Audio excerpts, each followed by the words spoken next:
Bismillahirrahmanirrahim. Assalamualaikum warahmatullahi wabarakatuh.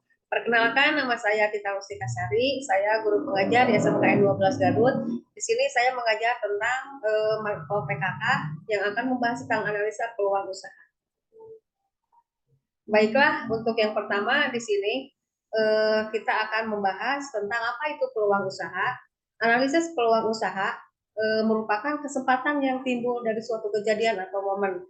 Peluang usaha di sini kalau kita di konsep dasarkan peluang usaha yang pertama adalah muncul dari sumber internal.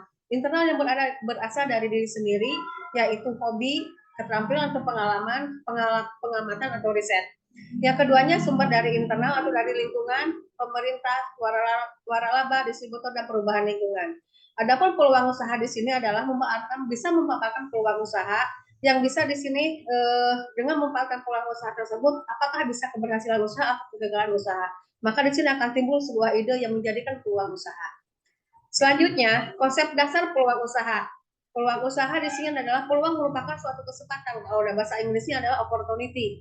Peluang adalah kesempatan yang timbul dari sebuah kejadian atau momen usaha, upaya atau kegiatan untuk mencapai tujuan yang diinginkan dengan berbagai daya atau sumber daya yang dimiliki.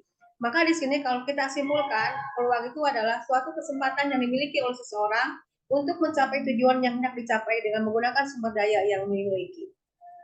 Selanjutnya, untuk ciri-ciri peluang usaha yang potensial, yang pertama adalah memiliki nilai jual. Di sini kalau memiliki nilai jual itu bahwa mampu memenuhi kebutuhan konsumen, baik memiliki tunggal bersaing, tidak bersifat sementara, ada nilai uang, memenuhi aspek kreatif dan inovatif. Yang keduanya adalah usaha bukan hanya ambisi pribadi semata dan bersifat nyata. Yang ketiga, usaha tersebut mampu bertahan lama di pasar. Yang selanjutnya, tidak menghabiskan modal karena terlalu besar investasinya. Yang terakhir adalah bisa ditingkatkan skalanya menjadi industri. Adapun untuk merencanakan sumber ide dan peluang usaha, di sini saya akan membahas tentang usaha dalam produk kreatif pada agribisnis tanaman pangan dan hortikultura. Yang pertama adalah terarium. Terarium merupakan tanaman mungil dalam wadah kaca. Terarium dibagi menjadi dua, yaitu terarium bernuansa seperti tanaman tropis yang basah dan dry terarium bernuansa gurun pasir atau kering. Media tanam yang digunakan adalah kombinasi karang kayu, moss, kompos, dan siloid. Yang kedua, kalau kita lihat adalah di sini ada poscaping atau mini garden yang merupakan penataan atau penanaman beberapa jenis tanaman dalam suatu pot atau wadah. Yang ketiga, tanaman hias mini merupakan tanaman hias indoor maupun outdoor yang berkesan dekoratif. Tanaman hias mini bentuknya kecil, unik, menarik, dan perawatannya mudah. Yang selanjutnya adalah 4, di sini ada buket buah dan sayuran. Yang kelima ada kokodema, keenam osibana, terus gantungan kunci kultur jaringan, yang terakhir adalah botol biji-bijian. Kalau kita lihat dari semua itu, maka kita bisa menarik metode analisis peluang usaha dengan melalui analisa SWOT.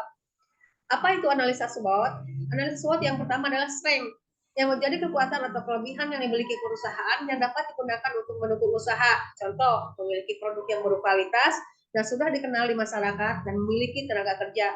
Yang kedua adalah weakness, kelemahannya. Apa yang dimaksud dengan kelemahan di sini adalah kelemahan yang dimiliki oleh perusahaan bila tidak diatasi akan menghambat kinerja usaha. Contoh, karyawan yang kurang berpengalaman. Yang ketiga adalah threat, ancamannya atau gangguan hambatan. Di sini kalau kita lihat untuk threat adalah merupakan kompetitor dari usaha yang kita sama dengan usaha yang kita tekuni. Yang terakhir adalah opportunities, yaitu peluang atau peluang kesempatan untuk mengembangkan usaha. Sekarang kita mengajuk kepada menganalisis peluang usaha agribisnis tanaman atau studi kelayakan usaha. Studi kelayakan bisnis adalah menganalisis faktor-faktor bisnis dalam menentukan rencana bisnis tersebut harus dilaksanakan, tidak dilaksanakan, atau ditunda, dan untuk menilai kelayakan dalam mengembangkan sebuah usaha. Adapun manfaat studi kelayakan bisnis antara lain digunakan untuk 1. Merintis usaha baru, 2. Mengembangkan usaha yang sudah ada, 3. Memilih jenis usaha atau investasi yang paling menguntungkan.